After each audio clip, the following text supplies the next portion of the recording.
Importing old reward levels from previous campaigns is going to be a game changer for most of us at the indie comics level. I want to just go over how you do this step by step, what is and isn't copied over, because everything is not copied over, where I believe this will be most helpful and which creators this will be most helpful for. And that's just one thing that I would urge a little bit of caution as you are duplicating or importing rewards from past campaigns. It'll be incumbent on creators like us to try out the features, use the features, hammer on the features, and then keep giving that feedback to Kickstarter.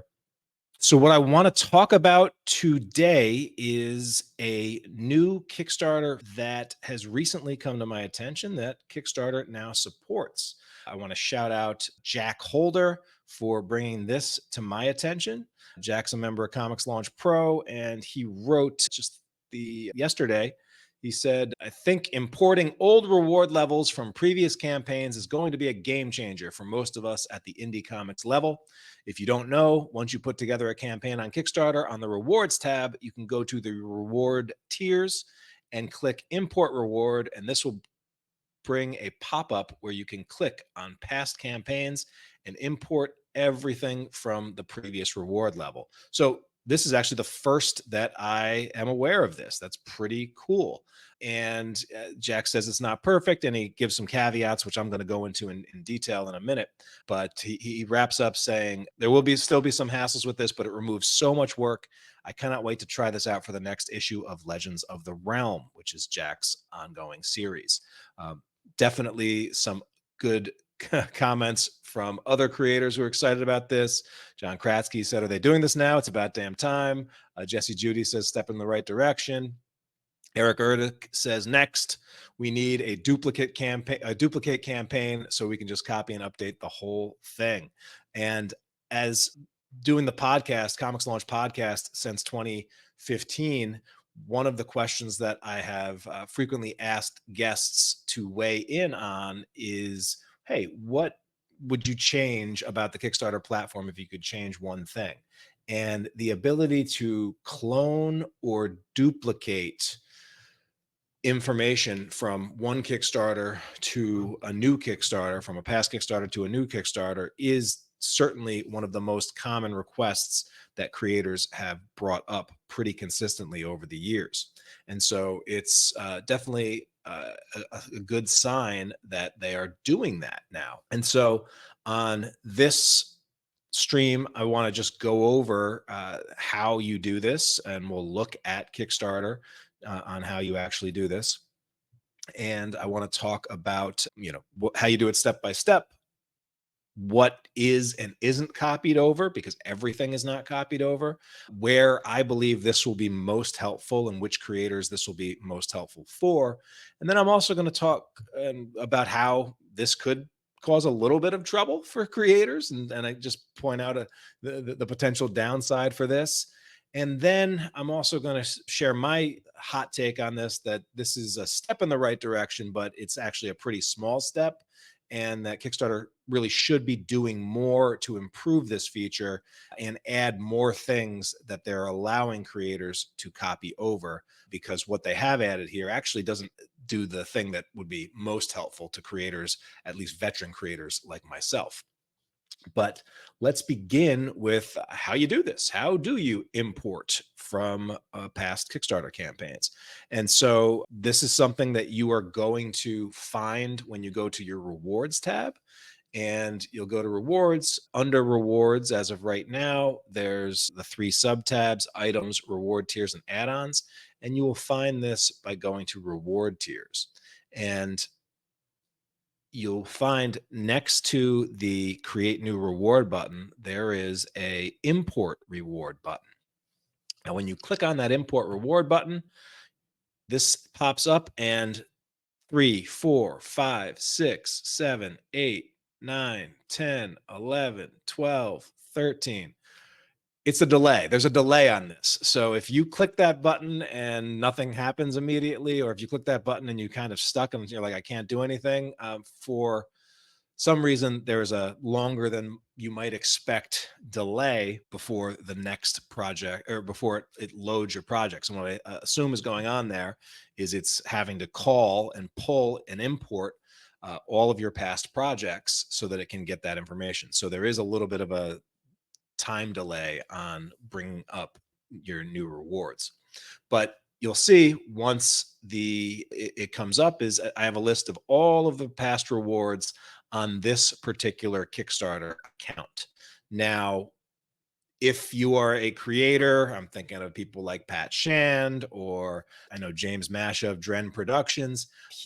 Those guys. I'm also thinking of, let's say, Lori Foster of Laguna Studios, but she also has Laguna Studios. I think she has a Laguna 2 camp project under Kickstarter, and some creators have multiple Kickstarter accounts that they launch projects under. And if that's the case, you'll have to keep this consistent. You won't be able to pull and import rewards from your second account or your third account or whatnot. It'll have to be account specific, because this is only pulling Comics Tribe projects to import. But you'll see in this example, I can go and say, okay, let's say I'm building a campaign for Sync. Well, where was my last Sync campaign? I find that. And then you will see, you'll have a list of all of your rewards that you set up for that last campaign. And you can select which reward you want to add. Now, something that is a little bit, I don't know, less convenient than I've seen in other places is you cannot bulk add.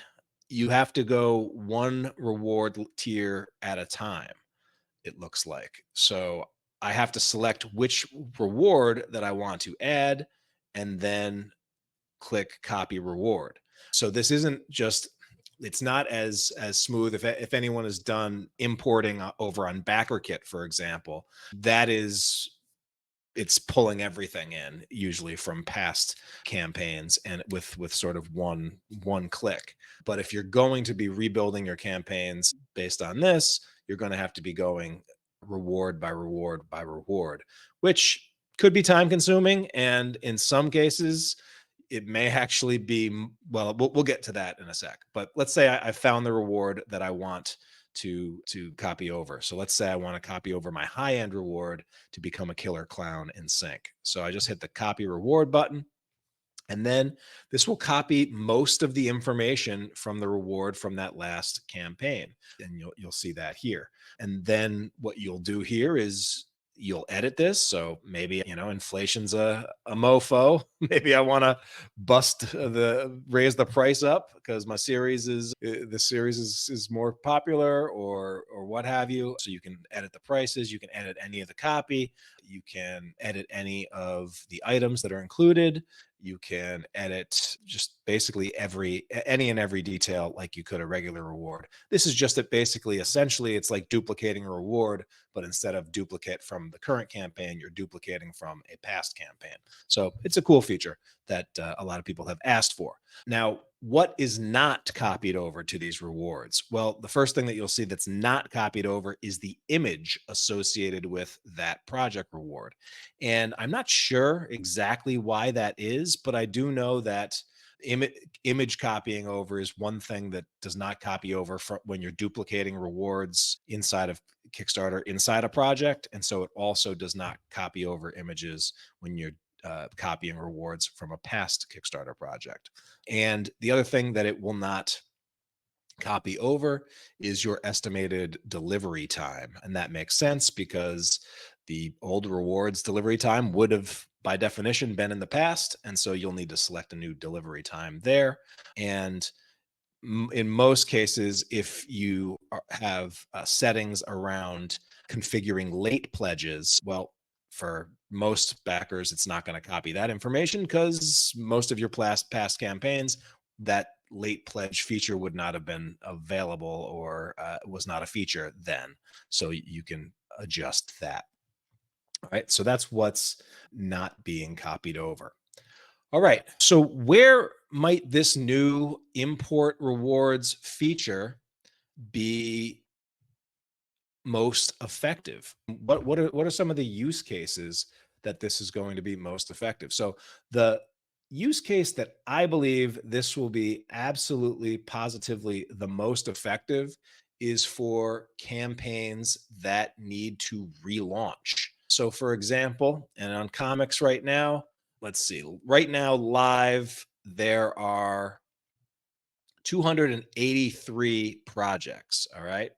And if I were to go through and do the analysis here, probably 7 out of 10 projects are going to fund. Okay. That still means that about 3 out of 10 projects probably will not fund. And that is about 85 projects. Maybe this month will be better. Maybe it'll be, closer to 75 projects, but still going to be a lot of projects that aren't going to hit the funded button. And so, like, let me see here. Let's see if we can find one that looks like it might be in danger of sorted by end date. So let's see. We got some left. See a lot of projects that are super close. Yeah. So what I'm looking for here is a project that's like just missed the mark, but maybe not by so much. And you'll see that most of these projects are there. But so this project here, Project Kingslayer, right?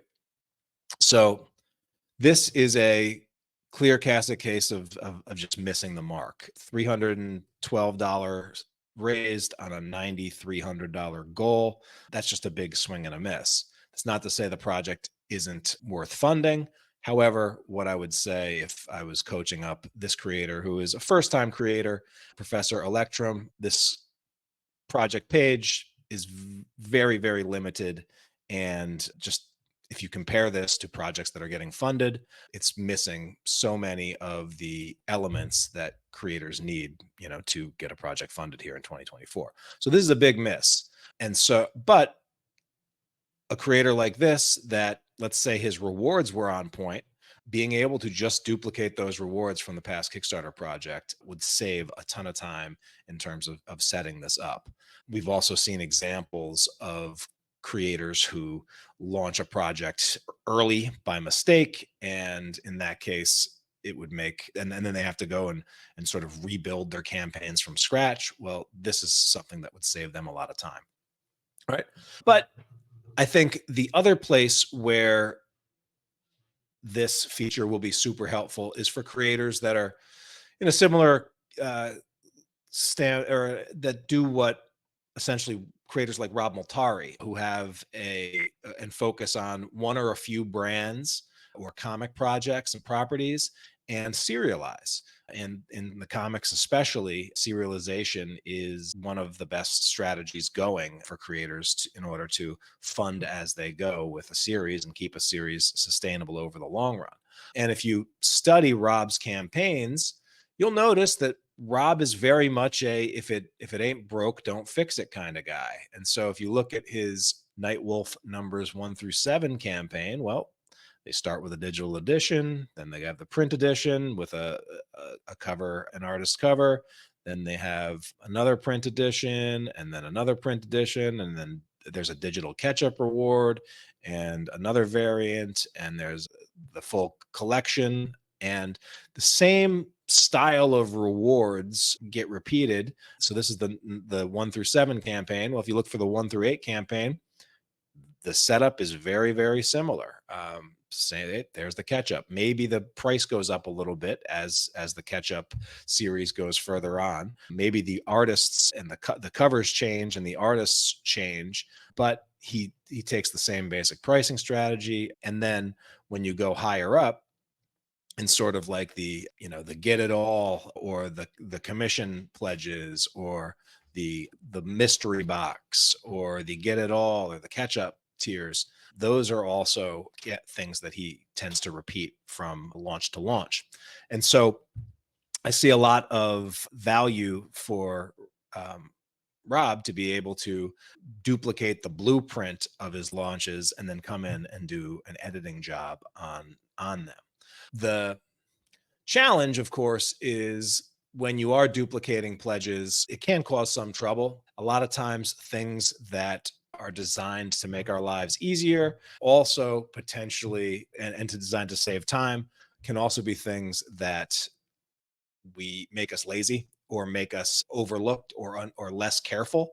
And so we may be importing rewards from past Kickstarter projects and pulling them all in, and then forgetting to edit in all of the areas. So sometimes you'll mention a particular number in the description, but then and then that same number in the project item that goes with that reward, the product item that goes with that reward, but you'll change one but forget to change the other and other things. And so or sometimes, I've seen some creators that, hey, there's just some words they can never spell right, and if you spelled it wrong in a past campaign and you duplicate that, and you keep duplicating that, that might be an error that just keeps carrying over from one thing to another to another. All right. So that's just one thing that I would urge a little bit of caution as you are duplicating or importing rewards from past campaigns. Make sure you take the time still to do a proofreading pass. If you can get an extra set of eyes to take a look at it, that is always a good idea. And now the big thing though is, how much of a game changer is this going to be? I know Jack feels like it's going to be really helpful. I know some creators initially are like, yeah, cool, good that they have this, good that they're doing this. For me personally, I think Kickstarter, this is a good start, or it's a worthy start, but if I were in charge of ordering how they were doing this, or what they were rolling out, I would have actually rather seen them had a import items button and an import add-ons button before an import reward tiers button.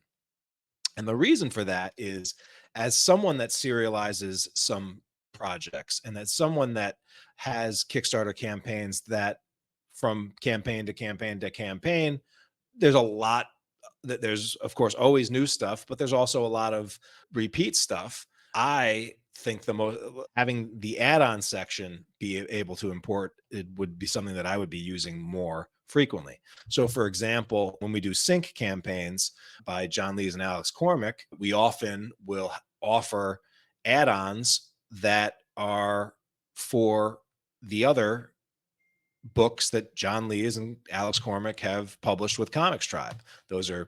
They always sell well. They're kind of no-brainers.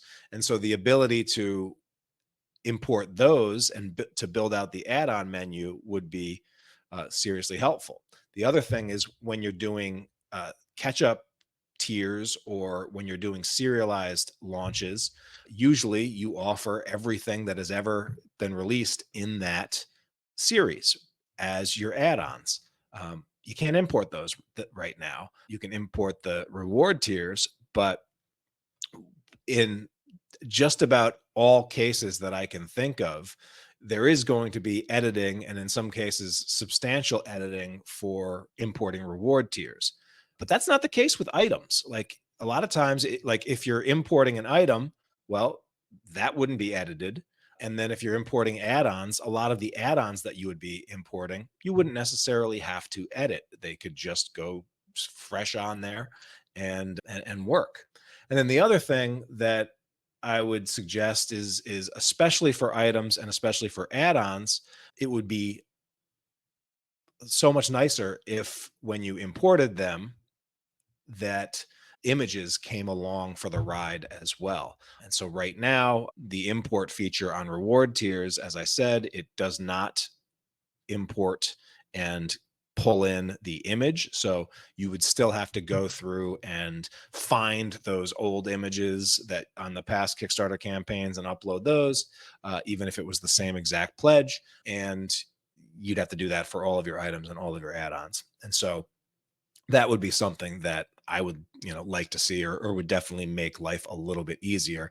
And I know that BackerKit, for example, where when you are importing your add-ons from previous campaigns over on BackerKit, they actually pull in all of those images, which saves a ton of time. And so it's a little bit annoying that, like, even if you could import all of that stuff, you still have to do that pass of uploading individually on every pledge level each of your add-ons. And so for a bunch of reasons, well, I think that there might be some rewards that it will be easier for you to import from a previous Kickstarter campaign, but because there's probably going to be a lot of editing with it, and the what you edit might be the same kind of language and the same kinds of things, where I'm like, oh, now the PDF that goes with this reward is actually the issue number 4 instead of issue number 3, rather than like importing all of the rewards from the previous campaign. It's probably just as easy to duplicate rewards from the current campaign, and then adding whatever else is different in that new reward tier. And so while I think it's good that they're offering this, I know it's been asked for a lot. I am a little suspect about how often I would be using that. And also because it's so long, it takes so long for this to load and pull in all the past projects, because you have to then sort through all of your past projects, and then you have to import each of these individually. I think it's going to be less of a game changer, less helpful than we might initially think. It is nice, though, that this gives you the ability really quickly to see or to pull up all of your past campaigns. And I could also potentially see, as I'm building out a Kickstarter campaign, let me pull up some of my past campaigns and remind myself about some of the cooler rewards that we offered over in the past. And maybe that jogs, maybe that inspires you, maybe that jogs you, maybe that reminds you, oh, hey, I do need to add a retailer special for my current campaign or my new campaign. And so I, I, the bottom line is, I don't think it's going to be as useful or will be used as often as you might think. But overall, I think it's a good sign that Kickstarter is continuing to push their engineering team to hit and address those commonly requested features. And I think it'll be incumbent on creators like us to try out the features, use the features, hammer on the features, and then keep giving that feedback back to Kickstarter so that they can hopefully make it even better. All right. So that's what I have for you on this new feature, this new late pledges feature. And that's what I have for you today over here on ComixLaunch. I hope those of you in the States had a great Juneteenth if you celebrated. And I hope everybody has an awesome rest of the day. Thank you so much for watching and letting me walk with you as you take another step forwards towards your next successful comics launch.